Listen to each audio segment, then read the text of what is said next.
ॐ ज्ञानतिमिरान्धस्य ज्ञानाञ्जनशलाकया चक्षुरुन्मिलितं येन तस्मै श्रीगुरवे नमः। नमो ॐ विष्णुपादाय कृष्णप्रेष्ठाय भूतले श्रीमते भक्तिवेदान्तस्वामिन्निति नामिने। नमस्ते सारस्वती देवे गौरवाणी प्रचारिणे निर्विशेष शून्यवादी पाश्चात्यदेशतारिणे। नमो महावदन्याय कृष्ण प्रेम प्रदायते कृष्णाय कृष्ण चैतन्य नामने गौरतुसे नमः। जय श्री कृष्ण चैतन्य प्रभु नित्यानंद श्री अद्वैत गदाधर श्रीवासादि गौर भक्त वृंद। हरे कृष्णा कृष्णा कृष्णा हरे हरे, हरे राम राम राम हरे हरे। हरे कृष्ण। तो आप सभी भक्तों का हार्दिक स्वागत है आज के श्रीमद् भागवतम के डिस्कशन में। तो आज हम लोग चर्चा करेंगे Shrimad Bhagavatam first canto second chapter and verse number 25, 24। तो 23 नंबर श्लोक पे कल 2-3 दिन हमने चर्चा किया था। 23 नंबर का श्लोक है जिसमें बताया जा रहा है सत्त्वं रजस्तम इति प्रकृतेर्गुणाश्चै युक्तः परः पुरुष एक इहास्य धत्ते स्थिति आदये हरिविरिञ्चि हरेति संज्ञा श्रेयांसि तत्र खलु सत्त्वतनो नृणांशु। The transcendental personality of Godhead is indirectly associated with the three modes of material nature, namely passion, goodness, and ignorance. And just for the material world's creation, maintenance, and destruction, he accepts the three qualitative forms of Brahma, Vishnu, and Shiva. Of these three, all human beings can derive ultimate benefit from Vishnu, the form of the quality of. इस श्लोक में हमने 2-3 दिन विस्तार से चर्चा किया। अब नेक्स्ट श्लोक हम लोग डिस्कस करेंगे, लेकिन उसके पहले कि हम लोग अगले श्लोक में पहुंचे, आप भक्तों से रिक्वेस्ट है, अनुरोध है कि आप मुझको एक या दो भक्त लोग बता सकते हैं, बताइए कि पिछले श्लोक में क्या चर्चा किया गया है। तो जो 23 नंबर का श्लोक, इससे क्या शिक्षा मिलती है, ये कौन बता सकते हैं। विशेष रूप से जो मैंने हाईलाइट किया तीसरा लाइन, श्रेयांसि तत्र खलु सत्त्व तनो नृणांशु, ये इस श्लोक का सबसे महत्वपूर्ण लाइन है, जिससे हमको क्या शिक्षा मिलती है, इस कोई भक्त बता सकते हैं।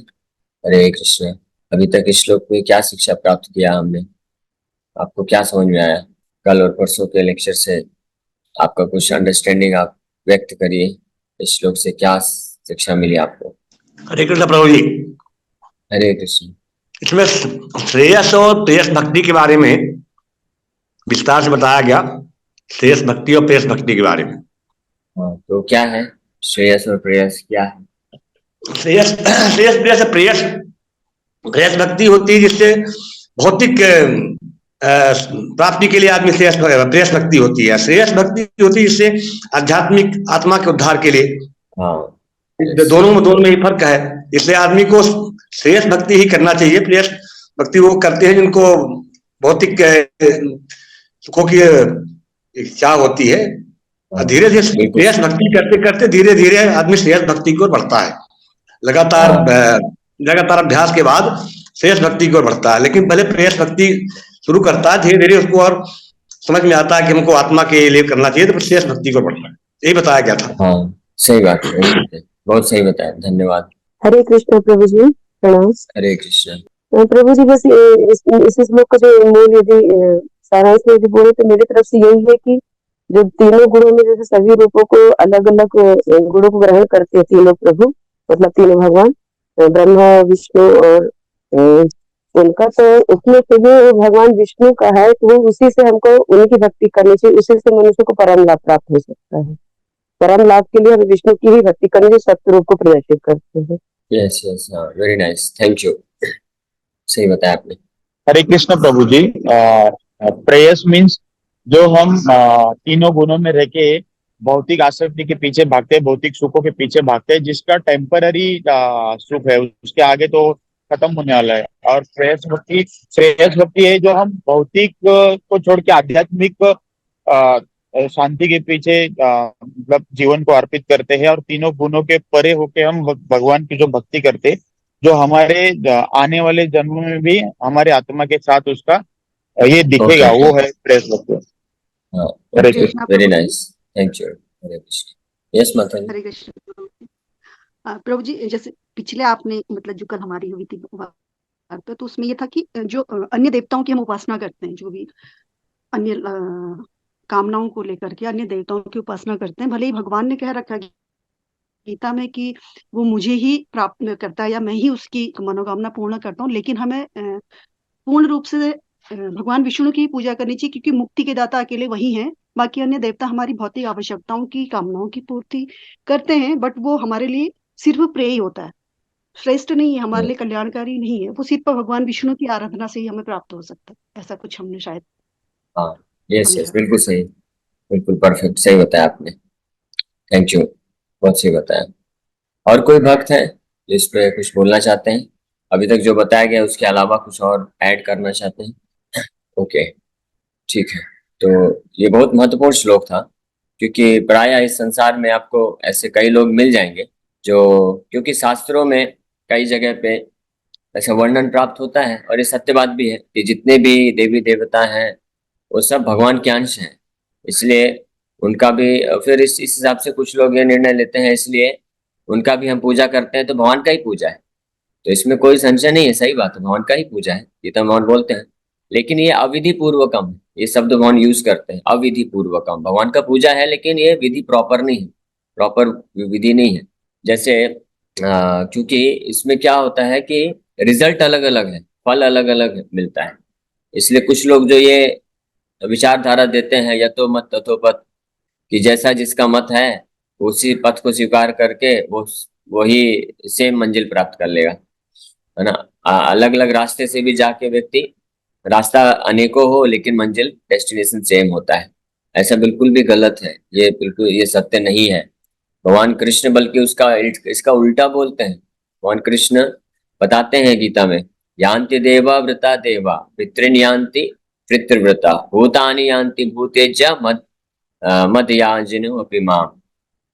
कि जो यान्ति देवा मतलब जाता है देवताओं के लोक को जाएगा, देवताओं को प्राप्त करेगा। व्रता देवा जो देवताओं के लिए व्रत व्रत करता है, उनका पूजा करता है, उनका उपासना करता है, तो देवताओं को प्राप्त करेगा, उनके लोक में जाएगा, है ना, उनका एसोसिएट बनेगा, उनका पार्षद बनेगा। और जो पितृन यान्ति पितृव्रता, जो पितरों को पूजा करते हैं, उनका उपासना करते हैं, तो वो उनको प्राप्त करेंगे। वो ऐसे ग्रह में जाएंगे जहाँ पे उनके पितृलोक हैं, तो उस ग्रह को प्राप्त करेंगे। भूतानि यान्ति भूतेज्य, और भूत प्रेत पिशाच को जो पूजा करते हैं तो उनके लोगों को प्राप्त करेंगे, पाताल रसातल सुतल वितल, जो भी अलग अलग अन्य ग्रह हैं। तो अलग अलग इस जितने भी अलग अलग लोगों का, जीवात्माओं का या देवताओं का, हम जिसका भी पूजा करेंगे उन ग्रहों को हम प्राप्त करेंगे, इसमें कोई संशय नहीं है। भगवान कृष्ण गीता में स्पष्ट रूप में इस श्लोक में बोलते हैं। और फाइनली बोलते हैं मद याजिनो अपि माम, कि जो मेरा मद याजिनो यानी जो मेरा पूजा करेंगे, मेरा वर्शिप करेंगे, यान्ति माम, यान्ति माम मतलब वो मुझे प्राप्त करेंगे, मुझे मेरे धाम को प्राप्त कर लेंगे। अब भगवान का धाम कहाँ है? वैकुंठ धाम है, गोलोक वृंदावन धाम है। तो अब हमारे ऊपर निर्भर करता है कि हम कहाँ जाना चाहते हैं। किसी को इसी भौतिक संसार में रह के केवल जन्म मृत्यु के चक्कर में फंसे रहना है तो वो चूज कर सकता है। किसी को ब्रह्मलोक जाना है तो ब्रह्मलोक के हिसाब से तैयारी करे, स्वर्गलोक जाना है तो स्वर्गलोक के हिसाब से तैयारी करे। वहां पे सुख सुविधा मिलेगी, भौतिक ऐश्वर्य मिलेगा, लेकिन पूर्ण रूप से संतुष्टि नहीं मिलेगी। दुखालयम शाश्वतम है, भगवान गीता में बड़े स्पष्ट रूप में ये बात वर्णन करते हैं कि पुनरावर्तिनो अर्जुन, आ ब्रह्म यानी ब्रह्म लोक से लेकर के पाताल लोक तक, आ ब्रह्म भुवनालोका पुनरावर्तिनो अर्जुन। पुनरावर्तिनो मतलब कि बार बार जन्म मृत्यु का चक्कर पुनरावर्ती होता रहेगा, होता रहेगा। माम उपेत्य तु कौन्तेय पुनर्जन्म न विद्यते, लेकिन जो मुझे प्राप्त कर लेगा उसका पुनर्जन्म नहीं होता है, क्योंकि भगवान का जो धाम है, नित्य धाम सनातन धाम है, इस भौतिक जगत के परे वैकुंठ धाम है। इसलिए बुद्धिमान व्यक्ति को उस धाम के लिए तैयारी करना चाहिए, जहाँ पे जाके हम पूरी तरह से नित्य सनातन रूप में आध्यात्मिक आनंद को प्राप्त कर सकें, है ना। तो इसलिए ये जो फिलॉसफी लोग बोलते हैं कुछ लोग कि कोई भी रास्ता हो मंजिल एक ही होती है, गलत फिलॉसफी है। ये भौतिक जगत में भी ये वर्क नहीं करता है। अगर आपके पास टिकट है, मान लीजिए कोई मुंबई से जा रहा है, तो मुंबई से अगर उसका टिकट है नासिक तक का, तो उसको नासिक उतरना पड़ेगा, नासिक के आगे नहीं जा सकता है। अगर कलकत्ता का टिकट लेगा तो कलकत्ता वाली ट्रेन में बैठ के कलकत्ता ही जाएगा। दिल्ली का टिकट लेगा तो दिल्ली जाएगा, चेन्नई का टिकट है तो चेन्नई जाएगा। दिल्ली का टिकट लेके कलकत्ता नहीं जा सकता है, हाँ, या चेन्नई का टिकट लेके दिल्ली नहीं जा सकता। ये तो कॉमन बेसिक अंडरस्टैंडिंग है, कोई भी व्यक्ति इसको समझ सकता है, इसमें कोई संशय नहीं है। तो इसलिए जैसा हमारा विधि होगा, हम जिसका उपासना करेंगे हम उनको प्राप्त करेंगे। ये गीता का ये 8वें अध्याय में भी भगवान इसको स्पष्ट रूप में बताते हैं। यम यम वापि स्मरण भावम त्यजन्ते कलेवरम तत्तमेव कौन्तेय सदा तद्भाव भाविता। कि जो व्यक्ति पूरे जीवन भर जिस प्रकार की चेतना विकसित करेगा, मृत्यु के समय में उसका चेतना वैसा ही रहेगा और वही उसी लोक को या उसी व्यक्ति को या उसी जगह को वो प्राप्त करेगा।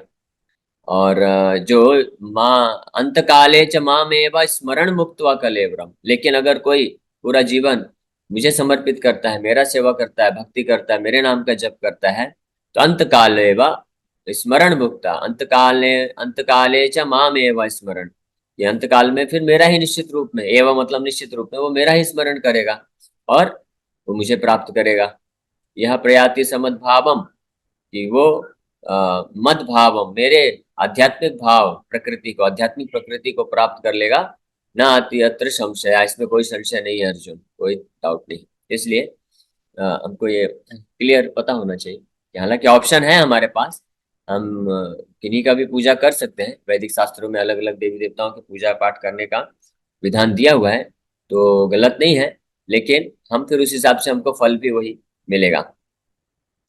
और दूसरी बात, जैसा कि प्रभु जी बता रहे थे शुरू में, कि अगर कोई प्रेयर्स के लिए भी करता है, भौतिक लाभ के लिए भी अन्य देवी देवताओं का भी पूजा उपासना करता है, तो बहुत लंबा लंबा समय के बाद अगर उस किसी कारणवश, किसी सौभाग्यवश वो भौतिक कामनाओं से मुक्त हो गया, भौतिक लाभ के लिए फिर उनका पूजा नहीं करेगा, तो ऐसे, हालांकि ये ऐसे जो देवी देवता हैं ये भी भगवान विष्णु के ही, भगवान कृष्ण के ही भक्त हैं, तो फिर ये क्या करते हैं, ऐसे उनके ऐसे उपासक को, उसको, उनके ऐसे भक्तों को जिनके हृदय में भौतिक कामना नहीं है, तो फिर वो उनको डायरेक्ट करते हैं भगवान कृष्ण की तरफ, उनको कृष्ण का भक्ति देते हैं। और ऐसे अनेकों अनेकों उदाहरण शास्त्र में हमको मिलते हैं। और प्रेजेंट टाइम में, वर्तमान स्थिति में भी ऐसे उदाहरण हैं। हम में से इस्कॉन में जुड़े हुए जो भारत के भक्त हैं, विदेश के तो भक्त वो लोग तो कुछ जानते ही नहीं थे, लेकिन भारतीय जो भक्त हैं इस्कॉन में, वो किसी न किसी देवी देवता की उपासना करते थे। कोई शिव जी का भक्त था, कोई बजरंग बली का, कोई दुर्गा माता का, कोई गणपति का, और कोई बजरंग बली का। तो इस प्रकार से, लेकिन किसी समय में उन्होंने निस्वार्थ भाव से उनका सेवा किया है, पूजा उपासना किया है, तो फिर उनके कृपा से वो जो है भगवान रामचंद्र, भगवान कृष्ण की भक्ति को प्राप्त करते हैं। इसलिए ये जितने भी देवी देवता हैं ये हमारे गुरु के गुरु हैं। इसलिए तुलसीदास जी लिखते हैं ना, बोलते हैं हनुमान चालीसा में कि कृपा करो गुरुदेव के नाही। हनुमान जी को हनुमान चालीसा में क्या वर्णन करते हैं, तो गुरु के रूप में स्वीकार करते हैं कि आप गुरुदेव, तो हमारे गुरु बन के हमारे ऊपर कृपा करिए, और जहाँ जन्म हरि भक्त कहाँ, कि मेरा जहाँ पे भी जन्म हो मैं हरि का भक्त बनूं, आप ऐसी कृपा करिए।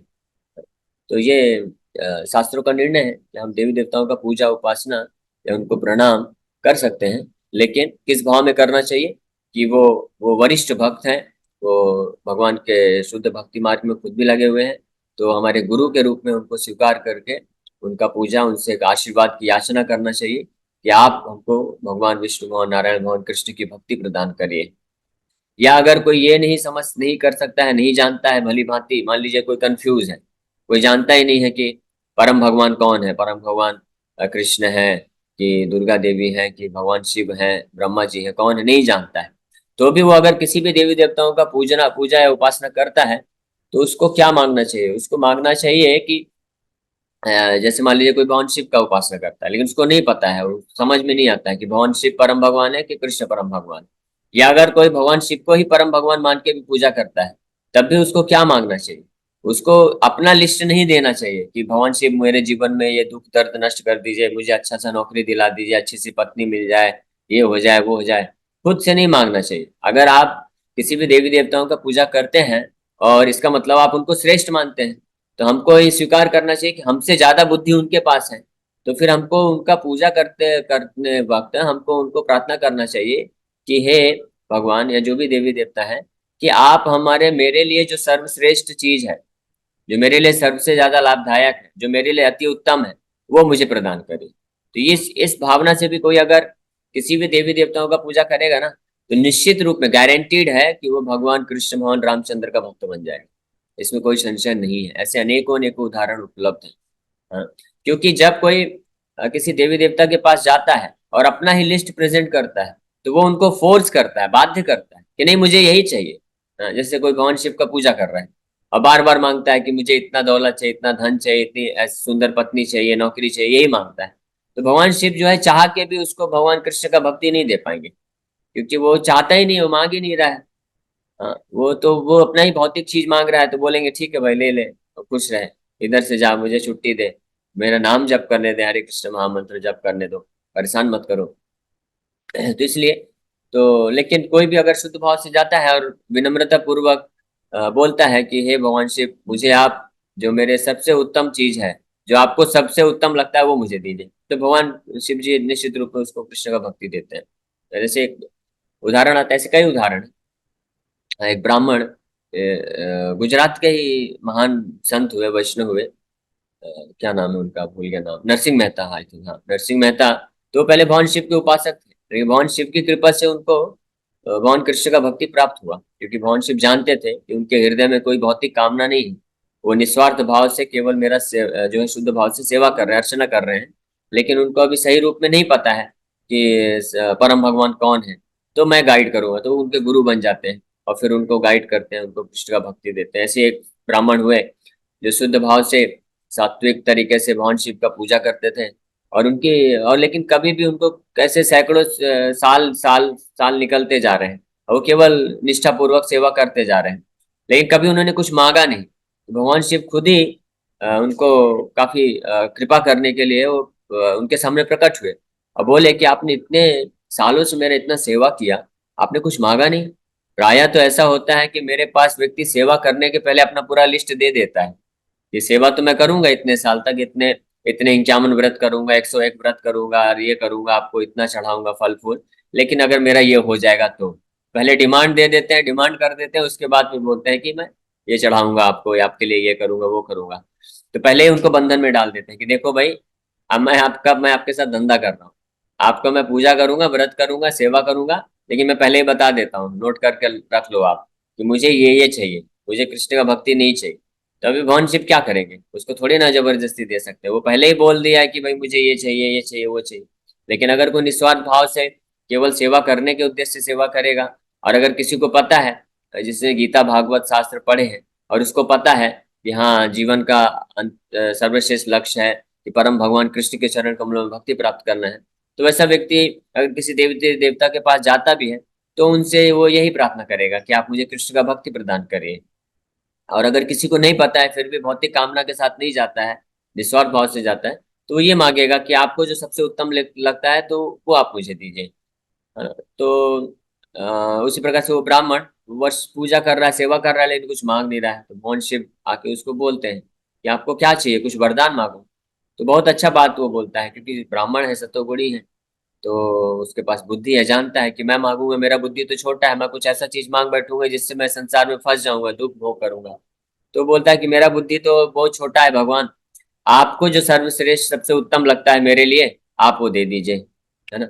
नहीं नहीं, उसने ऐसा बोला कि आप आपका जो सबसे उत्तम वस्तु है आप दे दीजिए, यानी आपको जो सबसे अत्यंत प्रिय है वो मुझे दे दीजिए। तो भगवान शिव तुरंत उसको भगवान कृष्ण का इतना छोटा विग्रह देते हैं, सुंदर विग्रह उसको देते हैं, और उसको कृष्ण का मंत्र देते हैं, यानी उसको दीक्षा देते हैं गुरु बन करके, और उसको सिखाते हैं कैसे कृष्ण का पूजा करना है, उनके मंत्र का जप करना है, भक्ति करना है। जिस प्रकार से वो भक्ति करके जो है भगवान के धाम को प्राप्त होता है। और ऐसे ही अनेकों उदाहरण है। गोप कुमार भी पहले दुर्गा देवी के उपासना किए, उनको प्रार्थना किए, और उनके हृदय में ऐसी भौतिक इच्छा नहीं थी, लेकिन दुर्गा देवी इसलिए उनको आके दीक्षा देती है। और क्या दीक्षा देती है, गोपाल मंत्र में, कृष्ण मंत्र में दीक्षा प्रदान करती है।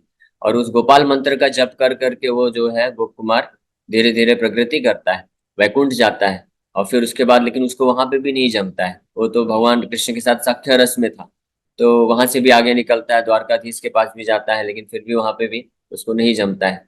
तो फाइनली फिर एक ब्रज ब्रज में जब प्रवेश करता है, तो वहां पे किसी ब्रजवासी से वो फिर वापस दीक्षा प्राप्त करते हैं, और फिर कृष्ण का जो शुद्ध भक्ति, ब्रज भाव में भक्ति प्राप्त करके कृष्ण के साख्य रस में ज्वाइन करते हैं और सनातन नित्य लीला में प्रवेश करते हैं।